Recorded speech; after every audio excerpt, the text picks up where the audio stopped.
kramvadon ton yon, a diaven Johan Gwernik. Hag, blam o gousset ar eo hunan e spoan e lakadandu da lenn e brezon. E galek e spoan hein. Mais bon, brudan rankar ke gizmez lavaret e kenver gwerza eo fichar. Hag, setu ma c'hant kozel dir ben an daou leor seg an eor. Hag evit ini Johan Gwernik ie, hag emeus degaset kanaouenou amañ war baper da gant assemblez pa d'ar penad. Penaos e ran kozel an da genta ar c'hwi a gozet a houde? A c'holen traoù pe? Ya? Petra zo lavaret ya etre ar yaou hag ar zadan penaos e lavaret? Estreget a... Pouez o bet e skol estreget ar yaou. Non. Je le dis en français peut-être. Oh non, kompren ar an mat. Pouez o bet e skol Estreget ar yaou hag ar zul. Estreget ar yaou hag ar zul. Hag ar zul, ya.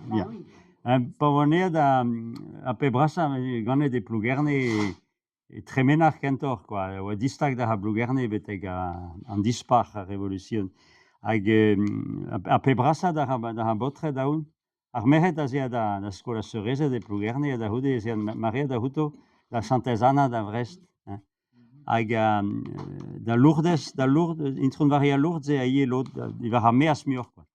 Hag me oa be buntet avant da Charles Foucault, kad er belek da ha plougerne aoun e zea penaos ar e binvidik, ma bugale ar mea a mediz nag ese, hag un eskravezar bennak di var a mea zie, hag a zeske mat eskol, setu an kaset da Charles Foucault.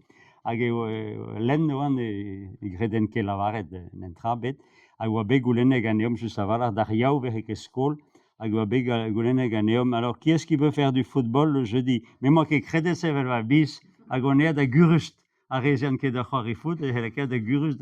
Ba moreno, ya maria da velaien oc'h ober skol, a be mintin pe belek a ranke lavaret e overn, hag e ve hetaou, amañ ye kredat.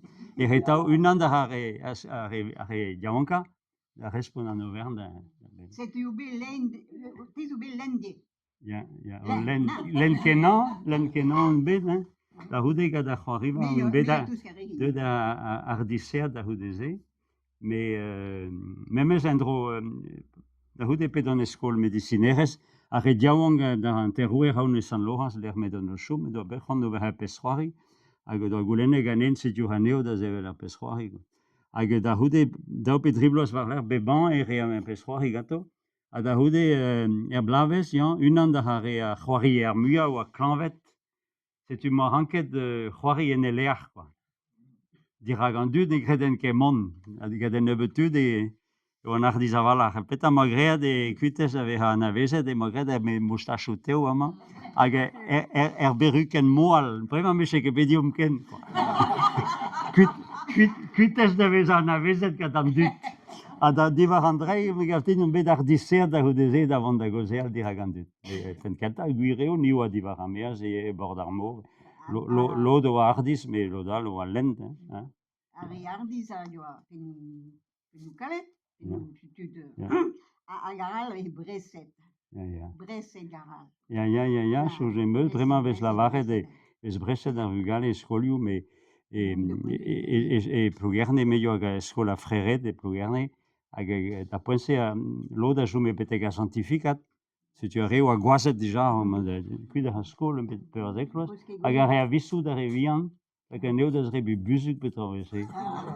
Hag en drovez memez oan chomet er ger, da boan mernetum da zrebit ar ger daou kilomet ar bour, ha ma lavaret a va mam e moa pont ben, me pa mo roan bet die gwal gaset gant ar e vrasa e skol. Bon, an da ez an echu bremañ. Hag en pen an zo e kastel war e skol, ar e skol a kastel. Ya. Hag aon e relek erruan. Ya. Bon, setu c'hoant e moa da gozel, ba mo